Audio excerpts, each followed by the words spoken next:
Alhamdulillah wa sallallahu wa sallam ala nabiyyina Muhammad wa ala alihi wa sahbihi ajma'in.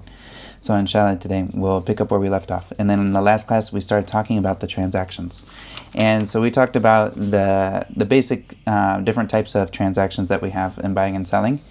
And then we also talked about some of the things that are important for like the actual for us to sell something. There's certain conditions that we need to have, and so of these conditions, that it needs to be something that is like in essence it's pure, like it's not something that's najis in its essence, and also that it's beneficial, and that it's owned, and that the person can give it. I added a couple other ones there, that the person can actually give it to the person that's wanting it, which is important, and also that the both of the people know about it.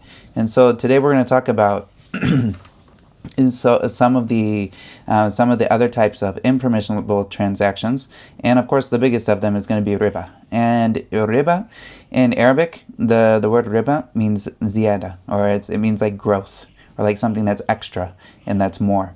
And so this is the linguistic meaning of riba. But there's, when it comes to Sharia, there's like technical definitions that are associated with this.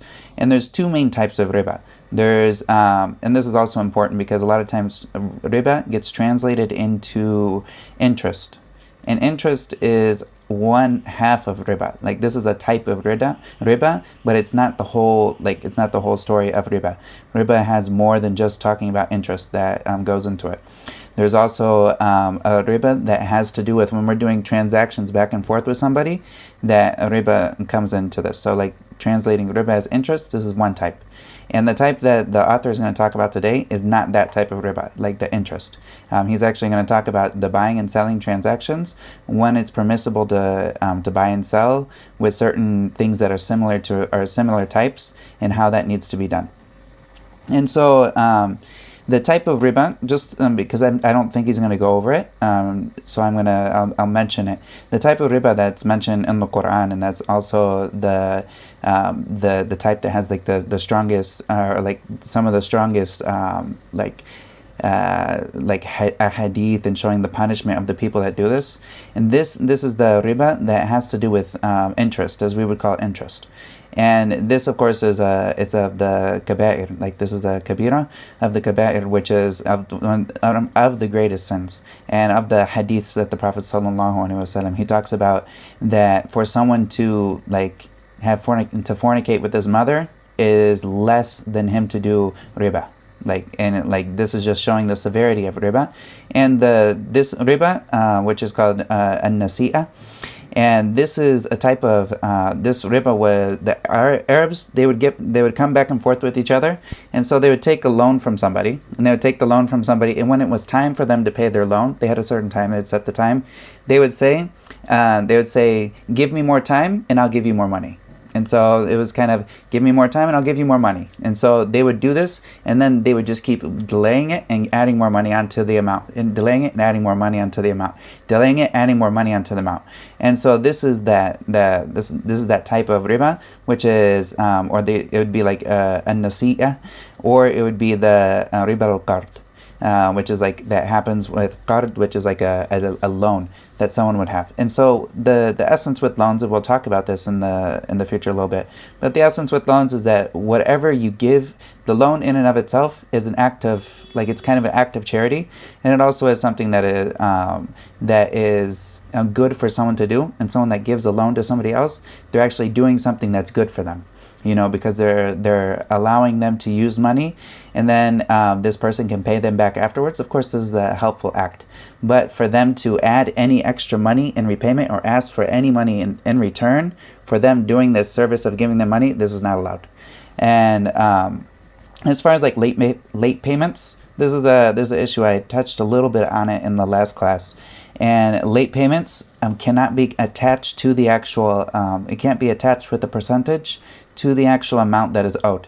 So if there's a late payment on something such as, And many of the scholars, they say not even late payments are allowed. And so some of the ones that said it's allowed, they would put different conditions in the way that late payments is, because this person is paying extra than what he got from the loan, and this is not, and like in essence, this is riba, and so like paying more in return than what he took as a loan.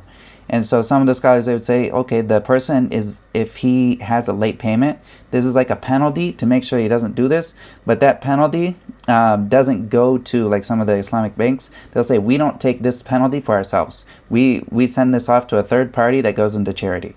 So this is a set penalty also. It's not connected to the amount of money that this person has, but rather it's a set penalty regardless of the amount. And so, so that it's not connected in this ribawi fashion. And so this is a type of riba. Like if someone were to add anything onto that transaction, this is something that is harmful. And it can be, of course, adding when someone does a loan and then they have something that's in the contract that says that they're going to pay interest back on that loan. This is riba, and of course, this is an impermissible transaction in essence. And of course, for individuals, if they're in like certain predicaments and whatnot, then this is something they would go to a sheikh and they would ask him about this situation, and maybe they can have a sheikh look at their situation and give them a fatwa if there's like a dire need or something of this sort. But in essence, it's impermissible, and even if it's after 12 months. So some people, they'll have an interest-free card that after 12 months there's interest. The interest is still in the act, and so this is not permissible.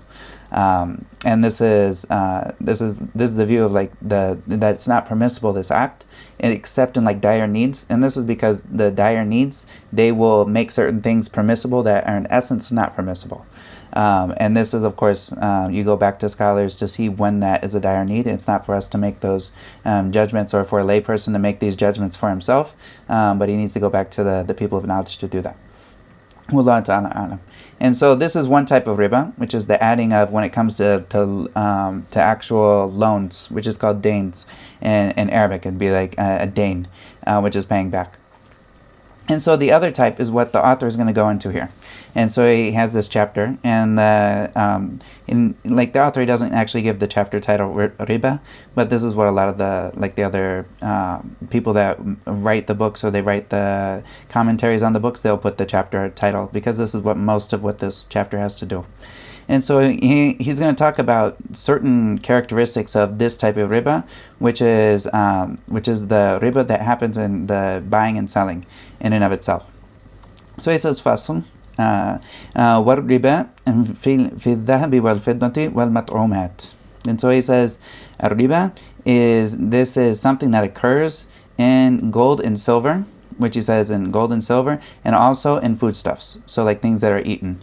And this is what he means by this is that riba, so like try to take the interest out of your mind if you can, and think of this as riba. This is something that's and it's something extra. So this is the linguistic meaning. It's something that's added, or something extra. This is something that happens, and it's impermissible as well.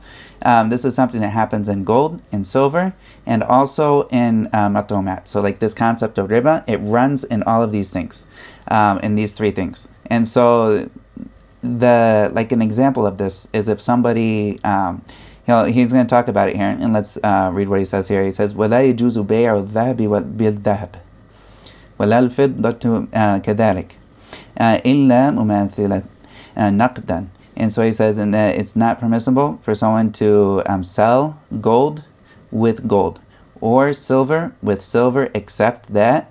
And he says, إِلَّا مُتَمَاثِلًا نَقْدًا. He says, مُتَمَاثِلًا is that it's the same weight.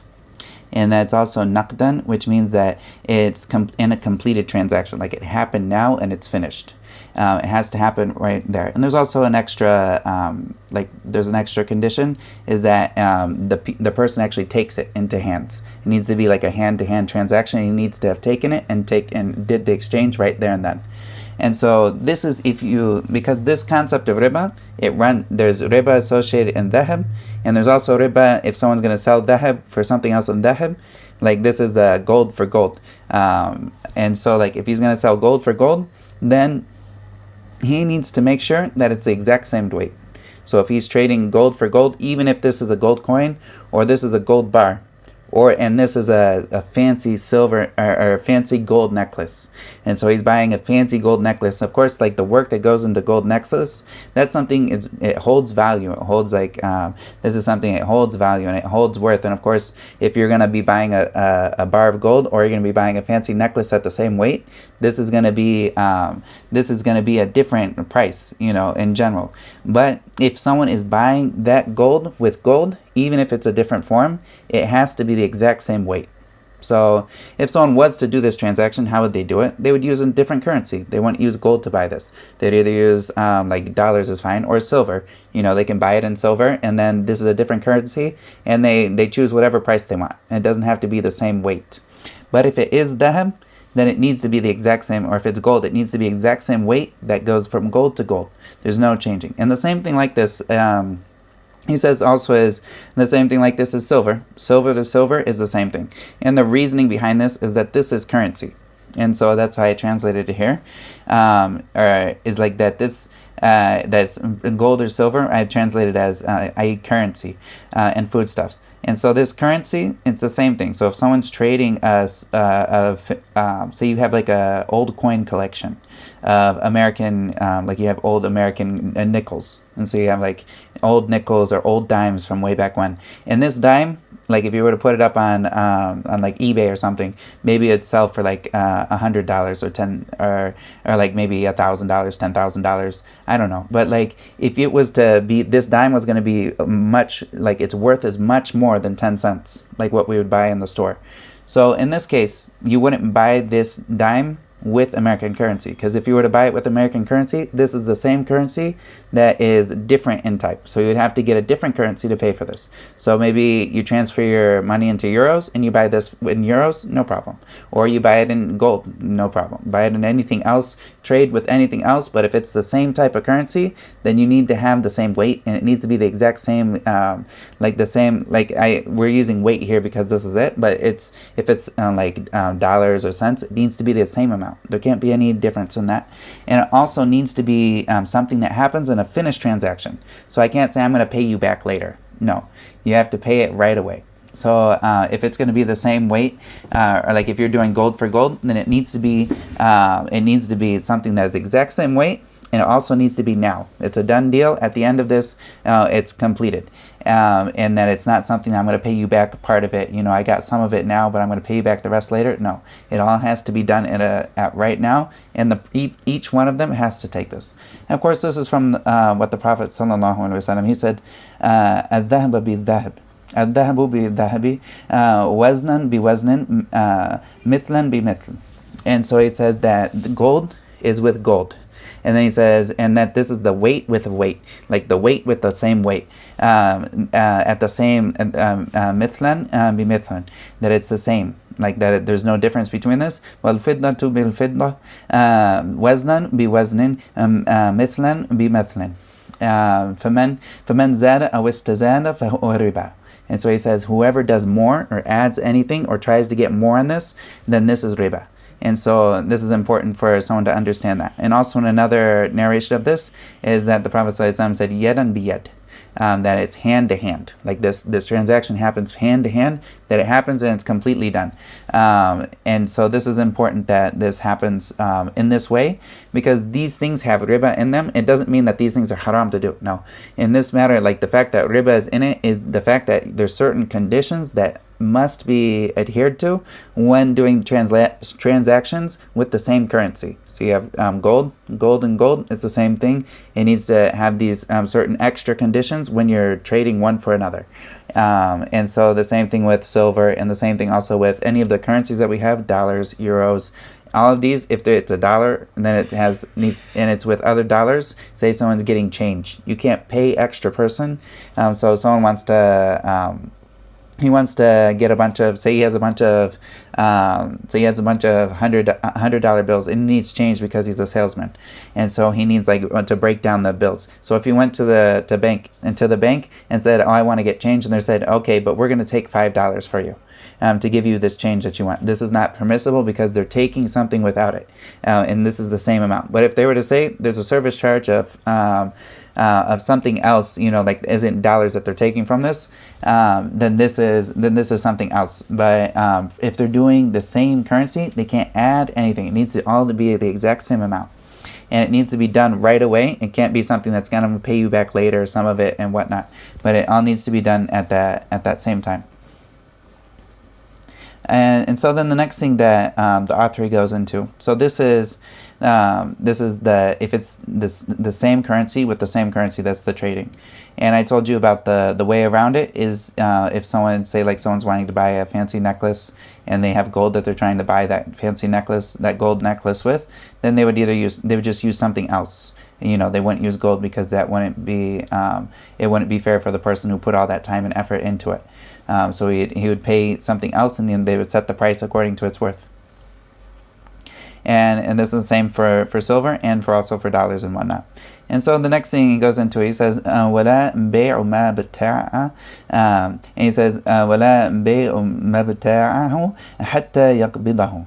And so this is also another important thing. So he says, and it's not permissible to sell something that someone has bought until they have taken it into their possession. So say I'm a tradesman and I'm doing deals and I'm like buying and selling. And so if I bought something from somebody, I can't sell this until I've taken that into possession. So if I have, say I bought a car, I bought a car from somebody and I'm wanting to flip the car, and I'm at say I'm at an auction or whatever, and I buy a car from somebody. I'm like, okay, I paid for the car, but I didn't take the car into my possession. I can't sell this car to someone else until I've taken this car into my possession. And the same thing is like if you're buying food and selling it, you can't, you have to take it into possession or have someone pick it up on your behalf, which is this like wikala, which is like that you send someone else on your behalf to take it, or to take it into your possession. It needs to be in your possession. You need to have taken it into your possession before you can sell it. This is if you bought it, you need to take it in possession before you sell it again, so that someone doesn't do like a flip. Like someone could do like a flip where it just runs around and this item is still in the same place, and all of a sudden everyone has just got a different price for this item that hasn't even been taken, or it hasn't even been taken from the original seller. And so this is of course this is of the things that needs to be done. This also comes in a hadith that the Prophet ﷺ, he says, "Man ibta'a ta'aman fala yabi'hu hatta yastawfiyah." And so he says in another riwayah, hatta yaqbidahu. He says, and whoever bought food, ta'aman, which is a type of foodstuff, fala yabi'hu. So he shouldn't sell it until he has taken it into possession. Yastawfiyahu is like in that he took it into possession, or like saw it and whatnot and took it, or yaqbidahu, which is like actually taking it, grabbing it. And so this is also one of the things that is of the types of transactions, and this is with, as I mentioned, the three things that this riba works in. This is one thing, but this is kind of a thing that's not necessarily riba in and of itself, but this is important. So if someone bought a house, then they would need to, like the Shafi'is, they'll talk about the person needs to have had time to get into the house before he sells it to another person. So even if he doesn't go to the house, he knows where the house is, he buys it, does the contract in a place, can he sell it right now to another person, and make that profit? Or does he need to wait for that? The Shafi'is will say you need to wait for the time for you to have gone to the house and like taken the keys, gone to the house and opened it up. Like to take that into possession. And they would say like in what normally would be the amount of time, you'd wait that amount of time and then do it. And of course, this is the view of the Shafi'i madhab, and there's definitely a lot of views when it comes to this, especially like for a house and whatnot. But in general, especially with foodstuffs and these other things, this is something that is clear that the Prophet ﷺ said that this person should not sell until he has taken into possession. And this is, of course, with food and with other things that are carried and easily taken and carried. This is something that should be taken into mind. And of course, someone else can take it on your behalf, and this is like you took it. So if you sent someone and you had someone else take it, that's not the actual buyer itself, or like the seller itself, to take it on your behalf. This is fine. You had like a third party, any third party you sent to take it for you, and then they moved it to somewhere else and then you sold it. Okay, that's fine. But you need to have taken it into possession before you sell it. And so this is a type of prohibited transaction, which is not technically a riba, but it is impermissible. And so, in another of these impermissible transactions, he mentions here is he says, rahimahullah, وَلَا بَيْعُ اللَّحْمِ بِالْحَيَوَانِ. And so he says, and also not selling, and it's not permissible to sell, to trade meat for live animals. So someone can't trade, like, so if I got meat and I've got like a bunch of beef, and I have like tons of beef, and I want to trade this for a goat. Can I do this? And or for another cow or something, can I trade the meat itself for a cow? And this is something that is narrated from the Prophet sallallahu alaihi wasallam, that he prohibited this type of transaction. And this is something that is a type of transaction which is similar to riba, because this is the same type. This one is similar to riba because this is like the same. You have the same type of thing here, and this is also food, but you have like the same type of thing, but this is in one form and this is in another form. So there's a bit of like difference where this doesn't equate to this. So of course, if someone wants to do this, they just buy the money. Like they sell this and then they buy it with the money that they sold that for. That's the easy way around it. And this is also, he'll talk about this when we come into food. But this is especially when it comes to buying or selling meat with a live animal. This is impermissible to do. And so that's what the author here he mentions here.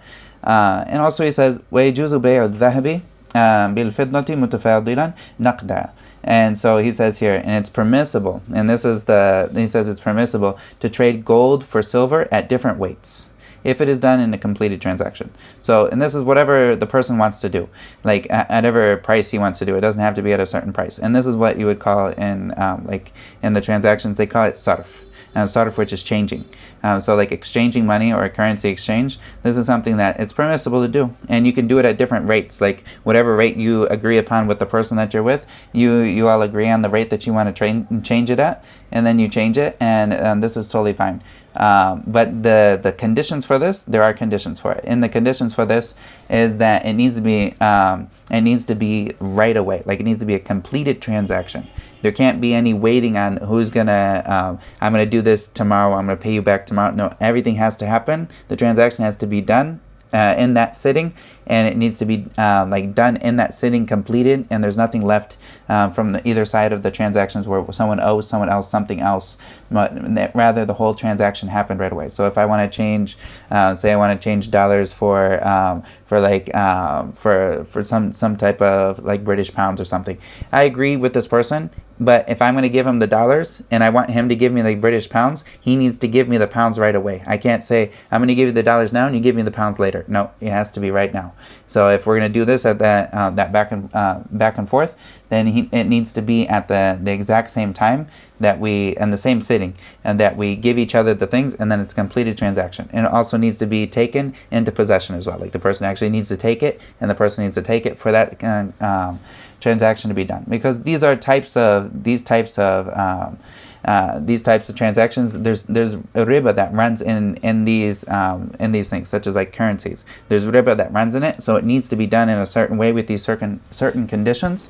And this is also what the Prophet sallallahu alaihi wasallam, he said, "Al-dhahabu bil-dhahabi, wal-fiddatu bil-fiddati, wal-burru bil-burri, wal-sha'iru bil-sha'iri, wal-tamru bil-tamri, wal-milhu bil-milhi, mithlan bi-mithl, sawa'an bi-sawa'in, yadan bi-yad, فإذا اختلف هذه الأصناف فبيعوا كيف شئتم." So he says these things. He says gold is with gold, and silver is with silver, and also like wheat is with wheat, and barley is with barley, and dates are with dates. So dates are with dates, and also the salt is with salt. And then he says at the same level. He says mithlan bi mithlan, and so like that's the same in the same amount. That's the same amount. And also he says mithlan bi mithlan, at the same amount, yadan bi yad, that it's changed in that same time. And then he says فَإِذَا اخْتَلَفَتْ هَذِهِ الْأَصْنَافِ. And so, but if these types have changed, so say you have something other than that, then he says فَبِيعُوا كَيْفَ شِئْتُمْ, then sell it however you want to. And so this is the وَإِذَا كَانَ بِيَدٍ, and he says with the condition, last condition, إِذَا كَانَ يَدًا بِيَدٍ. that it is hand to hand, like that this actually happened and it's done. And so this is what's important for these things. So if you do have different types of like things that gold for silver, or you're buying gold, say you're buying gold with dollars, like this has to be done a completed transaction. It can't be something that's left or delayed at all. It needs to be done right at that moment. And so, and of course, like it's better for someone, if someone is buying gold and they're using a credit card, then this is problematic a little bit. And especially if they're using a debit card, then if that debit goes through right away, or if it's waiting for the end of the day, this holds problems, because that time of the bank actually putting the money into their account is not at the same sitting. So it's best for someone to use like actual cash when they buy gold. Like, so if they're buying silver or gold, or they're buying jewelry that is gold, they should use cash if they can. And of course, some of the scholars, they see like it's basically like the actual money went through at that time, but in the reality, most of the time at the end of the day, the actual money comes through. So it's best to leave that the difference of opinion, and make sure that if you are buying jewelry and whatnot, that you do it with cash, just to leave that. And of course, if you are buying like diamonds by themselves, like this is not something that's riba. Like there's no riba in diamonds, but this is rather with gold and silver, because diamonds aren't typically, they're not a currency, but it's only with currencies that this would happen. Wallahu ta'ala a'lam. And so, and he also says here, وَكَذَلِكَ الْمَطْعُومَاتُ. And so he says, and also like this, so he says, as it's permissible to trade gold for silver at different weights if it's done in a completed transaction. He says, and as for foodstuffs, and it's also the same way. He says it's not permissible to trade the same type of food unless it is the same weight and done as a completed transaction. He says, وَلَا يَجُوزُ بَيْعُ الْجِنْسِ مِنْهَا بِمِثْلِهِ إِلَّا مُتَمَاثِلًا نَقْدًا. And that it needs to be the same thing done in a completed transaction. And so this is with foodstuff. So, and there's a hadith that the Prophet ﷺ, after they conquered Khaybar, which is a place that's known for dates and like a lot of farms and whatnot. This was of course a great conquest. But once that was taken into possession, the Prophet ﷺ, someone came to him with wonderful dates to give to him, and the Prophet ﷺ asked him, like, are all these dates from Khaybar? Because he knows that this is, he knows like the land and whatnot. And so he's like, are all the dates like this, like from Khaybar? And the person said, no. He said, no, wallahi ya Rasulullah, inni lanakhud sa' min hada bisa'in. So he says, we take one sa', which is like it's like the, what is it? Like, it's 4/5 of a gallon. Like 4/5 of a gallon is a sa'. But he says he takes one of sa' of these good dates, and he pays for it with 2 sa's of bad dates. Like, not bad dates, but just like they're less quality. They're not the same high quality as this. And so the Prophet ﷺ, then he says to him, when he said that, he said, لا تفعل بيع الجمع بالدراهم ثم ابتع بالدراهم جنيبة. And so he said, don't do this. He says, rather, like, sell what you have there. Sell this with like, so dirham or dirham is the silver measure, like the silver coins that they had. Sell this for silver, and then buy what you want with that silver. As you wish, but don't do this from one. This is the same type of foodstuff going over to the other type of foodstuff. This is impermissible, but you can do as the Prophet ﷺ said, buy it with a different currency that comes in between here. So there's not that direct transaction from this to that. So there needs to be something in the middle where you buy it with this currency, and then you use this currency to buy that. And so this is the way to go about that. But if it's the same type, so say someone has another example of this would be rice.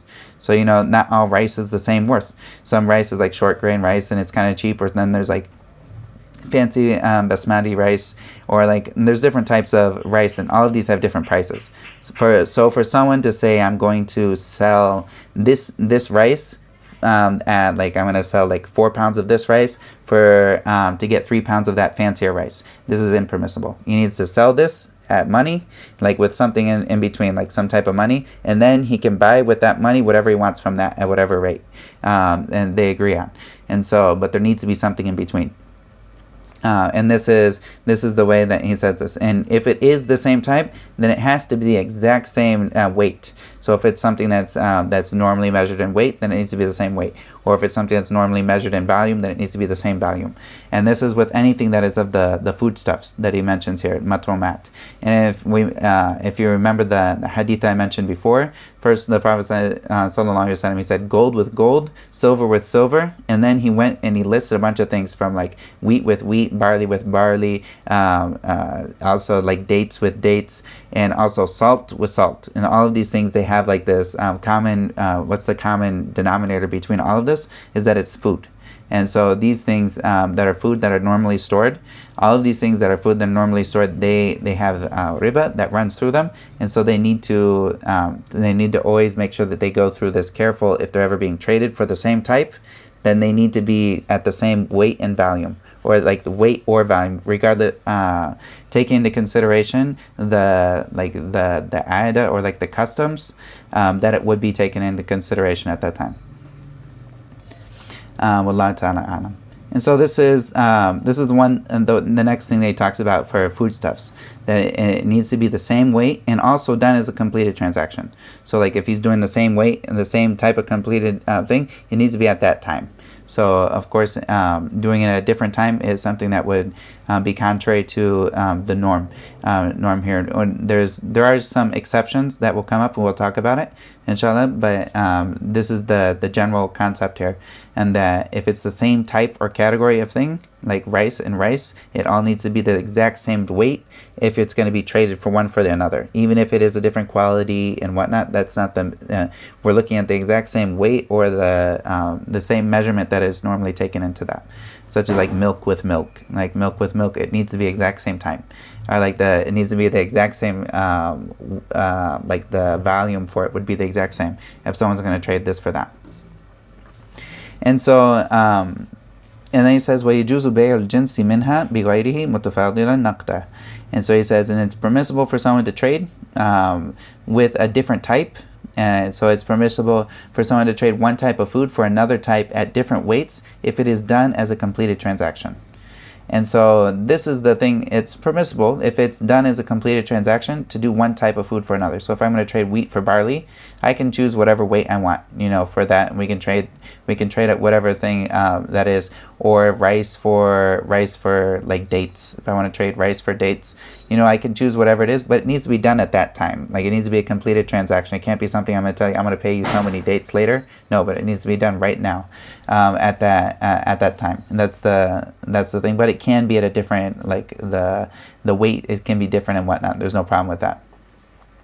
And so this is of the types of things here that he talks about in regards to riba when it comes to the transaction. So of course, most of this riba, if you think about interest, like this doesn't make sense. But if you think about the meaning of riba, where it's like where it's ziyada, where it's increase, you see like these are similar things. If it's something that's added or subtracted, then someone's getting on like the bum end of a deal. Like they're not getting like someone's taking less for the same type of thing. And so this is what is impermissible. So whatever they're trading, if it's from currencies or whether it's from foodstuffs, it needs to be the same amount. It can't be different amounts. If it's the same type, it needs to be the same amount. But if it's a different type, then you can do whatever amount you want. But it needs to be done at a completed transaction. And also the last thing that he's going to talk about here, which is very important, is he says, وَلَا يَجُوزُ بَيْعُ الْغَرَرِ. And so he says, in that it's not permissible to sell something unknown. And bay'ul gharar is like selling something that is, you don't know exactly what you're getting. And so this is the type of transaction which is, it comes close to like gambling. So a lot of times there's a type of transaction that happens with people, especially like kids and people that get into gaming and whatnot. They'll buy a mystery box. They don't know what's in this mystery box, but they'll buy this mystery box, and you don't know what you're paying for.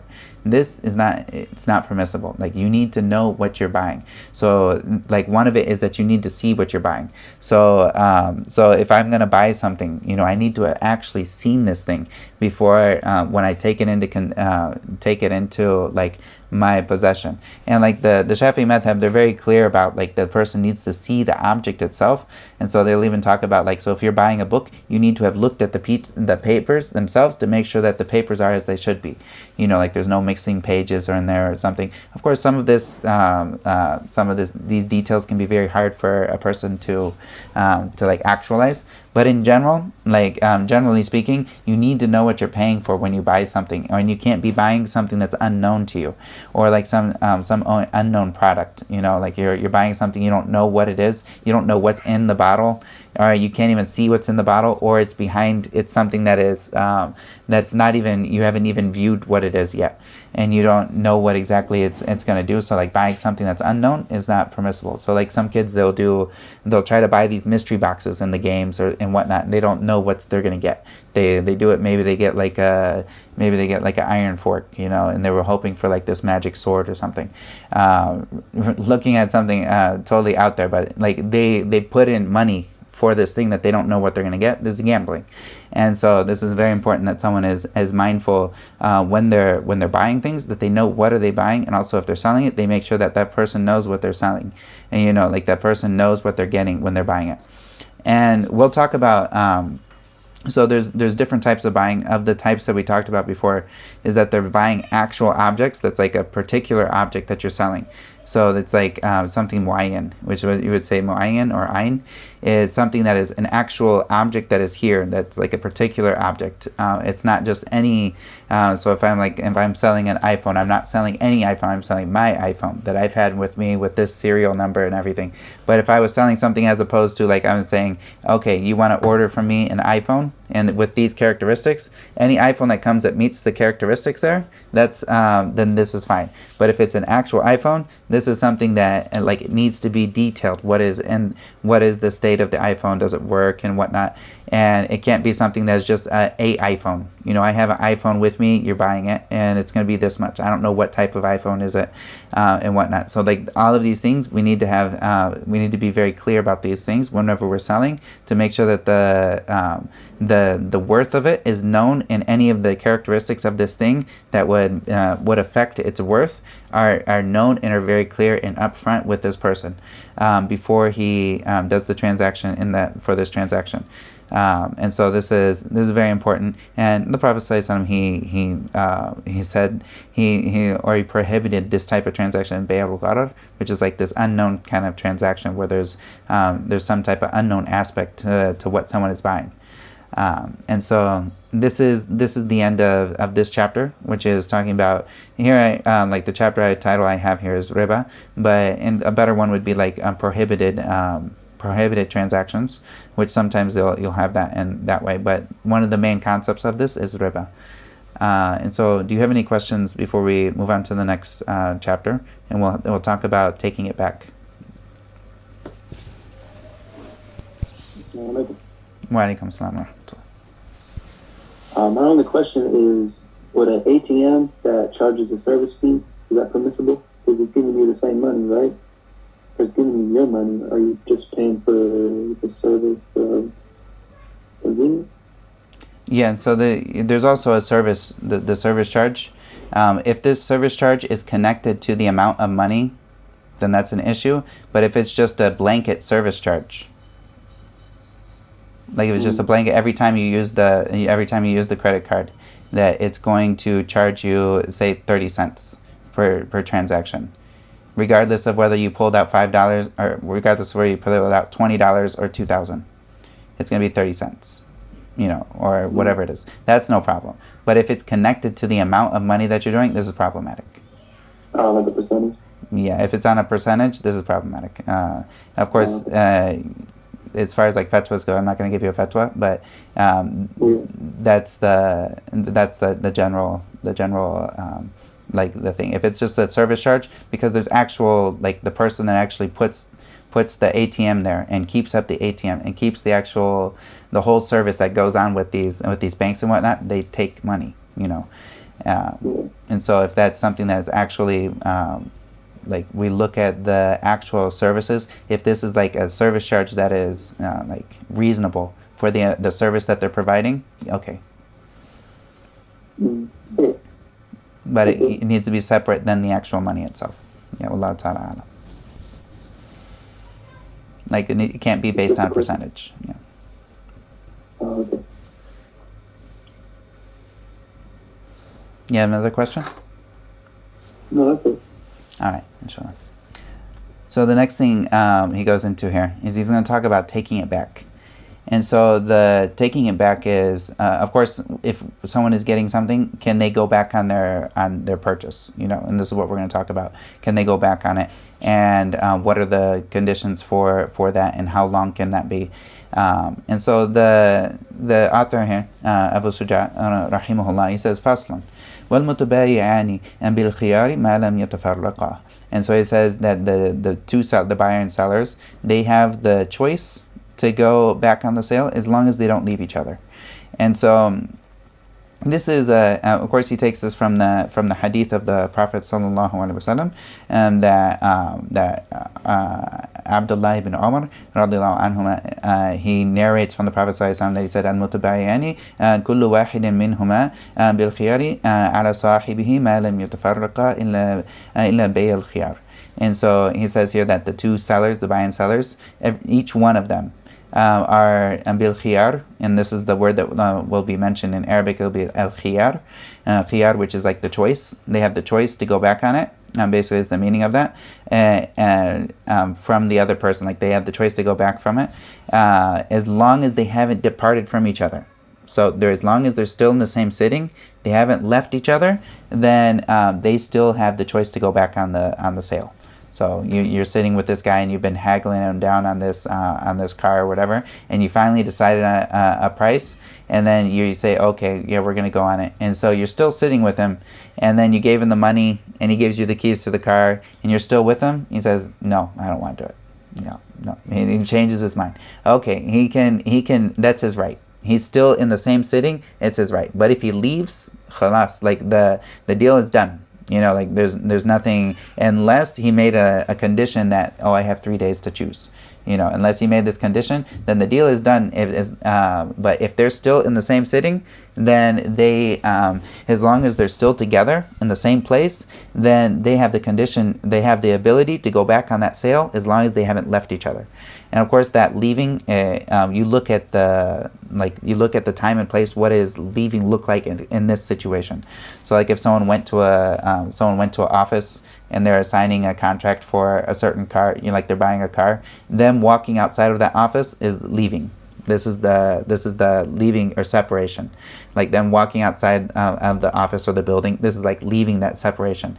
And Abdullah ibn Umar radiyallahu anhuma, he is the narrator of this hadith that I mentioned, and he used to, when he would buy and sell something, he used to, after he finished the buying and selling, he would leave from the sitting right away. He would leave and he would go away from the person to come back to make sure that the sale was final. And so he would go out, because he narrates this hadith, and this is his fiqh and understanding of this. But he would, like if he wants this sale to be final, he leaves the sitting, he goes somewhere else, then he comes back. And so this is, of course, from his understanding of the hadith, and it shows this is how he understood it as well. And that if you want the sale to be final, you need to separate from this person. But as long as you're with the person in the sitting, even if you've already given the money and he's already given you the thing and you're still talking and whatnot, until you leave, you're fine. And like even in the books they'll talk about, if you went on a journey with this person and you bought and sold something from him, you bought something and you made a deal with him, and you're going on a journey 3 days, 4 days, however long your journey is, you never separated from him, you still have the condition to go back. But if you separated just a little bit, then your condition no longer works.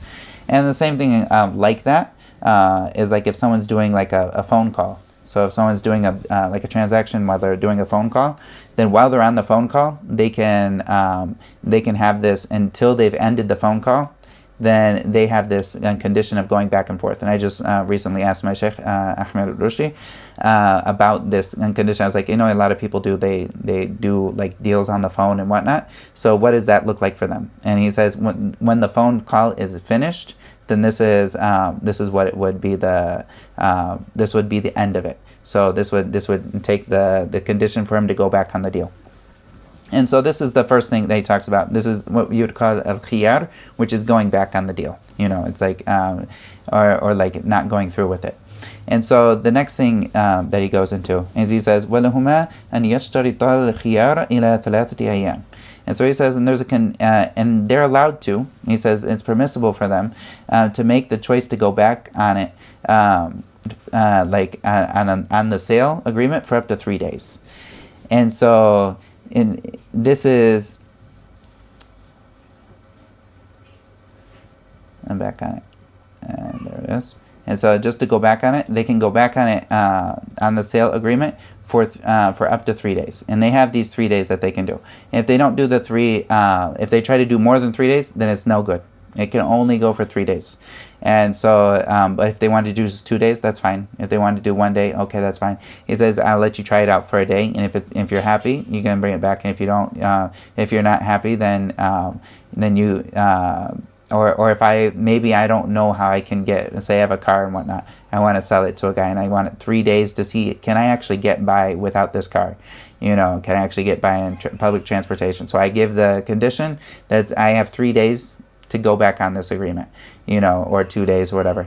And so like I see after like 2 days, I'm like, this is just unbearable. I need my car back, so then I can go back on the car and I get it back from him.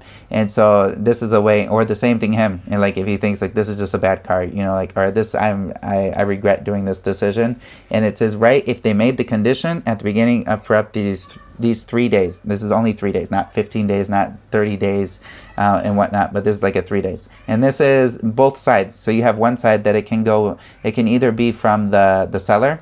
The seller can do the condition to go back on it. So after he sold it to you, he made the condition that I can go back on the sale. I can bring it back anytime I want in this 3 days. Like I can change my mind. And the same thing with the seller, or like with the buyer. So like both the seller and the buyer could do this. And if one of them says it's final, then they lost their right, and then the other one keeps their right until they say it's not, if they agreed on this and whatnot. And so this is like a way for them to kind of like to nullify the transaction that they did, and they can have this up to 3 days for this. Anything more than this, it's not permissible. And this is what's narrated. And in general, the reason it's not permissible is it goes against the essence of buying and selling. The point of buying and selling is you're taking ownership and the right to do whatever you want with this thing. You're taking it and giving it to someone else. So if you take and give this right to someone else, then they should be able to do whatever they want with this. And so, and they should, and there should be nothing stopping them from that. And this is their property from now. And so this was, it was narrated in a hadith, and is narrated by Bukhari and Muslim, that on Abdullah ibn Umar radiallahu anhuma. And also he narrates another hadith, which is that a person, he mentioned to the Prophet sallallahu alaihi wasallam that he gets scammed in his أنه يخدع في البيوع, that he gets scammed or ripped off when he's doing transactions. So like he'll make a transaction, then afterwards he sees that oh, that price was actually really bad and this person just ripped me off, And so the Prophet ﷺ, he said to him, إذا بايعت فقل لا خلابة. And so he says that, and if you have a transaction, then say you're not scamming me. You're not ripping me off. And also, and he says, ثم أنت بالخيار في كل سلعة ابتعتها أو ابتعتها ثلاثة ليال. And so then he says, and then you are like in this, what is understood in this is that then if you said this and whatnot, you made this as a condition that this person, when you do the selling, that you make that you're not ripping me off. So then in this case, he has 3 nights. So this is like, normally they'll say 3 layalin, or like nights are usually day and nights in Arabic. And so he has 3 nights, 3 days and night, to go back on that decision.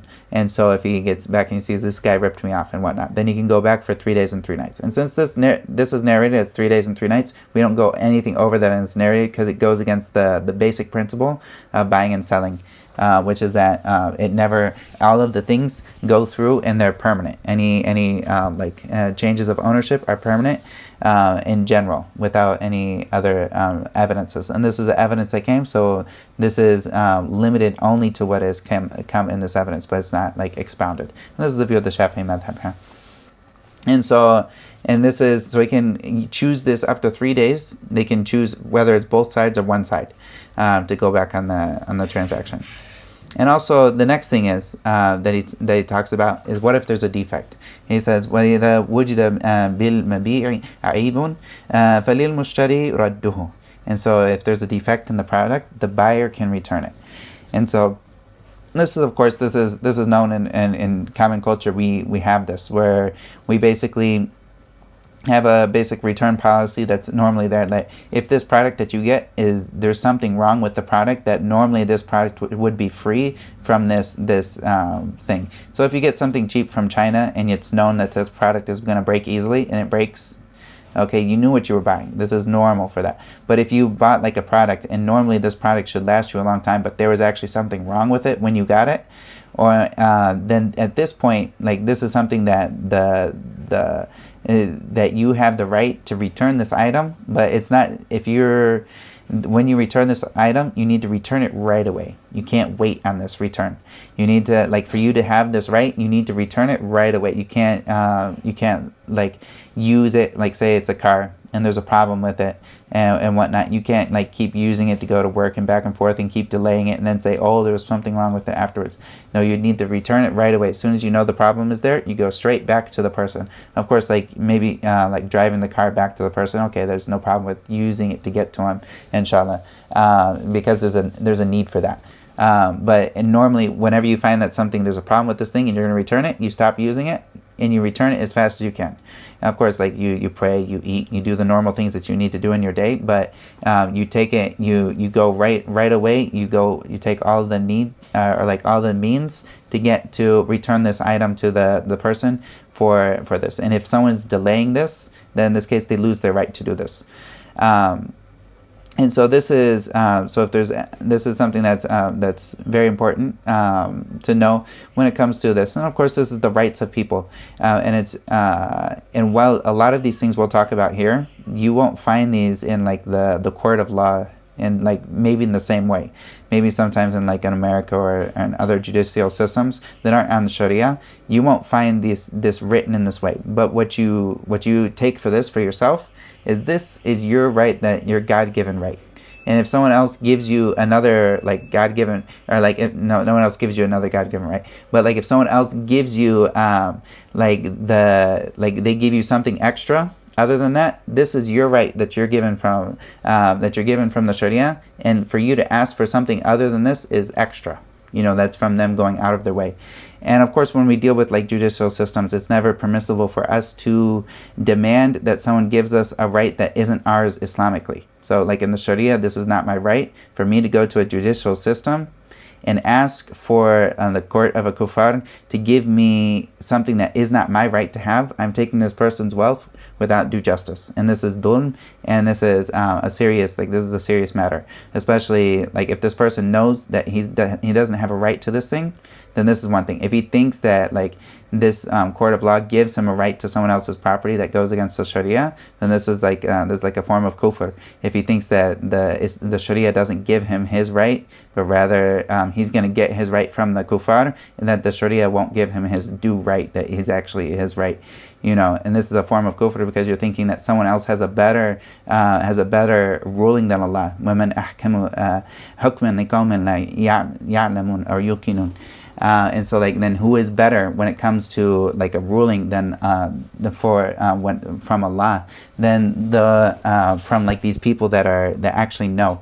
And of course this is a serious issue. Like sometimes the things that can happen with the court of law, where people will come into certain issues when it comes to these things. But of course, if the court of law matches like your right in the court of law or with the government or whatever the way is, if it matches what is in the Sharia, then you can use them to get your right that's in the Sharia. But if you use them to get more than what's your right, then you can, without the other person being pleased with this, then this is problematic, and this is a type of dhulm.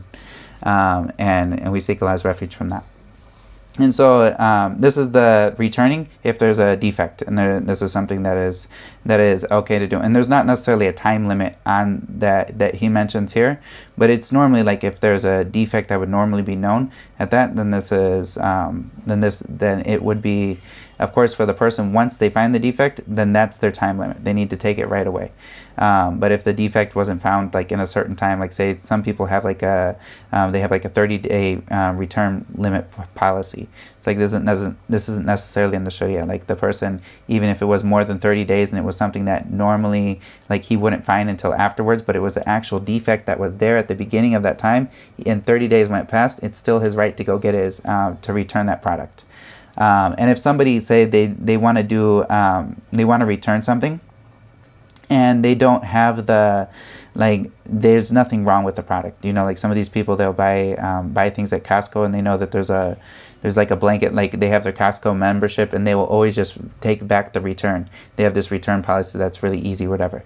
And so like some people they'll get into this, they'll just buy something and they'll just take it back, you know, like I don't need it, you know, like it was kind of cool, but I don't need it anymore, so here you go, take it back.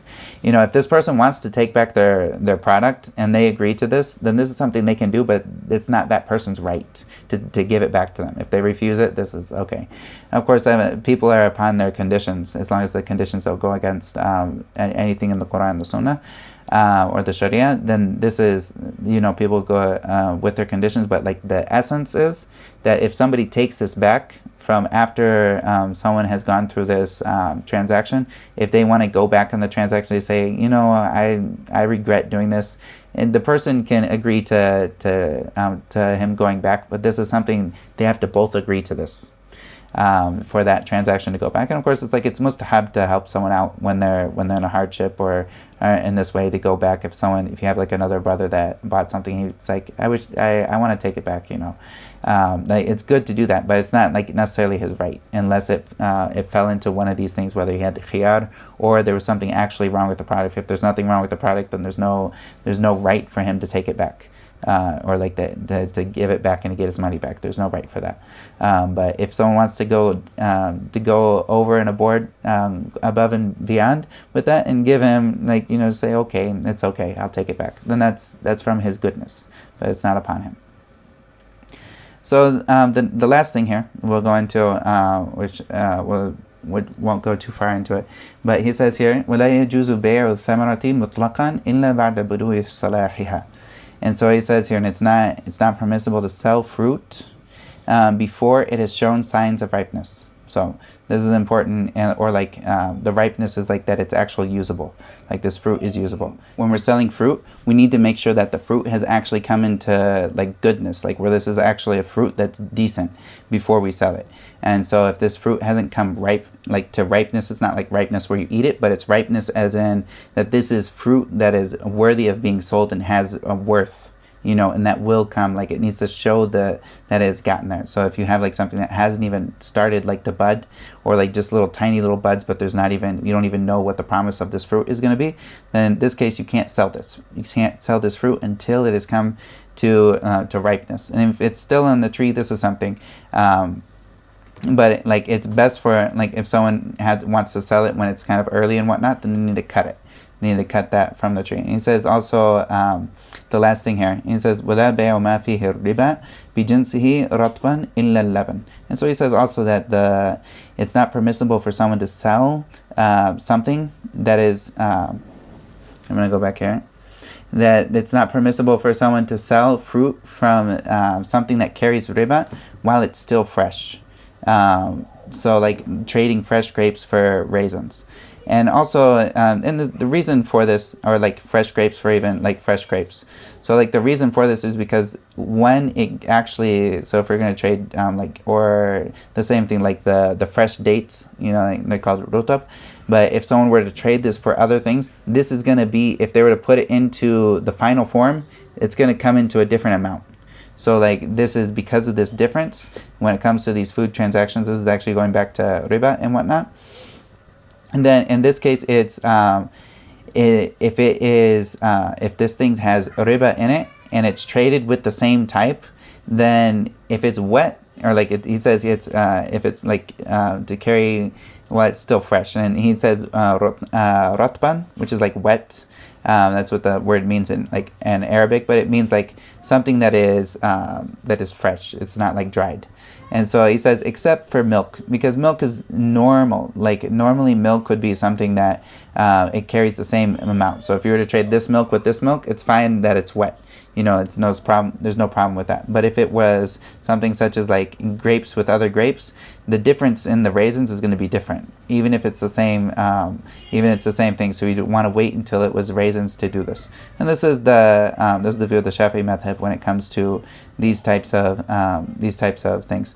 And also, just another note in general is like like in these classes we're studying according to the Shafi'i madhab, and I want to stick towards like the Shafi'i madhab with most of the views in as far as like the lessons go and what we look at and what we go across. And of course, this is in the book, but a lot of times in the reality of the situation when we deal with like the world and whatnot, there's going to be needs for us to go outside of some of the views of a single madhab, and look to actual fatawa for like certain issues that come about.